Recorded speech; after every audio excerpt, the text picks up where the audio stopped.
سلامونه مې ومنئ په دې ګیله چې روغ اوسئ. دوستانو زه نه پوهېږم د افغانستان کرکټ بورډ کې څه مسله ده، ولې دغه کرکټ ډېر ځن سره قید کوي او نه غواړي چې ولس پکې شریک اوسي. دوی د افغانستان کرکټ مینوال او رسنۍ یوازې د خپلو شخصي موخو دپاره کاروي. بدبختانه کله چې د دوی اړتیا شي بیا دوی ته ولس او رسنۍ وریادې شي، خو کوم چې د دوی باندې د ولس او د مینوالو د رسنیو حق دی، بدبختانه هغه حقوق دوی تر اوسه پورې پایمال کړي دي.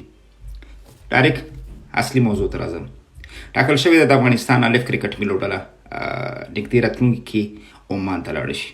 افغانستان قطر کې، سریلانکا کې، هند کې، ابوظبي، شارجه کې د نړیوالو لوبډلو کوربهتوب کړی دی، خو اوس به افغانستان یو نوی کوربه هیواد ولري. افغانستان دا ځل پلان لري چې په عمان کې د یوې لوبډلې بهرنۍ لوبډلې کوربهتوب وکړي. دا چې لوبډله څوک ده وروسته معلومات درکوم، خو ولې کرکټ بورډ تر اوسه پورې په داسې حال کې چې سیالیو ته ډېر کم وخت پاتې دی افغانستان هم د دې لوبډلې کوربهتوب کوي، ولې دغه معلومات له ولس څخه پټ ساتي؟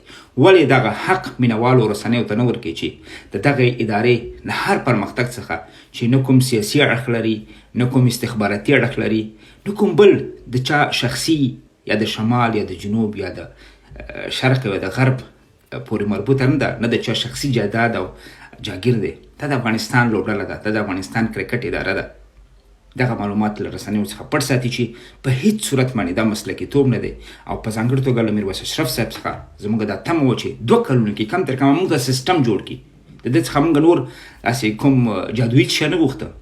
هغه مشکلات چې ده په خپله د هغې څخه زیان لیدلی دی، ضرر لیدلی دی، د ده کرکټ کریر یې ور خراب کړی دی. کم تر کم باید د نورو کرکټرانو کریر خراب نشي. دغه اعتماد، باور د رسنیو او د مینوالو په دغه اداره باندې برحاله شي. او دغه وخت کېږي چې ته شفاف اوسې، ستا پروسې شفافې وي، ستا لاندې منیجمنټ کې چې کوم کسان په اداره کې چې کوم کسان دي په هغوی باندې ته کنټرول ولري، په لوبغاړو کنټرول لري. بدبختانه میرویس اشرف صاحب ډېر زیات ناهیلي کړی و.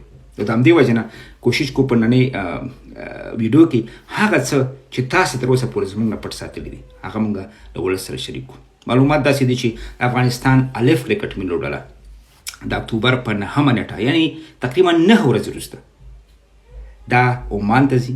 عمان کې به بنګلادیش سره الف لوبډلې سره سیالۍ ترسره کوي. د دې لوبډلې او د دې سیالیو کوربهتوب هم افغانستان کوي. معلومات داسې دي چې 53 ورځه وډیایي لوبې، 3 ورځه لوبه T20 لوبې به له بنګلادیش الف لوبډلې سره د افغانستان الف کرکټ ملي لوبډله کوي. وړاندې پلان کې داسې هم و چې 2 یا 3 فرست کلاس یا 4 ډے سیالۍ به هم ترسره کېږي، خو اوس چې کوم معلومات ما ترلاسه کړي دي دغه 4 ډے سیالۍ ته ویستل شوي دي. یوازې 3 T20 او 3 1 ډے لوبې به په عمان کې د افغان کرکټ ملي لوبډلې په کوربهتوب باندې له بنګلادیش کرکټ ملي لوبډلې سره یعنی الف لوبډلو سره ترسره کېږي. تمه، هیله، امید د کرکټ بورډ نه مشرتابه څخه دی چې څه یې کړي دي هغه دې کړي دي.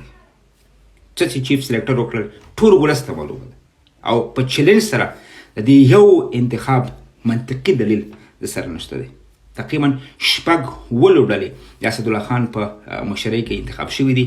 هیڅ یو لوبغاړی دا موږ ته په ګوته کول نشي چې په دې 6 لوبډلو انتخاب کې د افغانستان کرکټ ملي لوبډلې ته کوم لوبغاړی ورکړ چې د نشتون یا د ده نه پخوا په افغان کرکټ ملي لوبډله کې و. یوازې خوشحالول دي، یوازې دنده ساتل دي.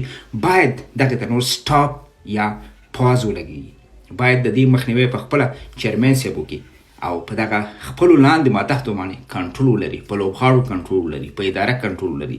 که دغه کار وکړي نو دا به د کرکټ لپاره د ادارې لپاره یو غټ کار کړی. راځم وروستۍ ایمرجنګ لوبډلې ته چې سریلانکا کې لوبې وکړي. بهترینه لوبغاړي وو، یعنی هر لحاظه که ورته وګوري بهترین لوبغاړي. یو مشکل دغه ټیم کې و چې دغه ټیم بیلنس جوړ نه و، توازن یې جوړ نه و. یعنی بیلنس، توازن د لوبډلې لپاره ډېر زیات اهم او اړین دی. دغه لوبډله کې یو فاست بالینګ الراونډر نه و. دغه لوبډله کې یو پروفیشنل، یو مسلکي آف سپینر نه و. د همدې وجې نه د دې ټیم بیلنس جوړ نه و. دې لوبډله کې میچ فینیشر نه و، د ښه سټرایک ریټ بیټسمین نه و. د همدې وجې نه دغه لوبډله د ښه لوبغاړو سره سره پاتې راغله. دا ځل موږ کوم چانس لرو. وروستیو کې لس ای لوبې تیر کال ترسره شوي دي. ګرین افغانستان جام ترسره شو. اوس فرست کلاس لوبې تر ټولو وروستۍ فرست کلاس لوبې چې بیټسمنانو پکې ډېر ښه اننګزونه وکړل، سنچریانې پکې ولګېدې، 50 پکې ولګېدې، تیز رنزونه پکې وشو.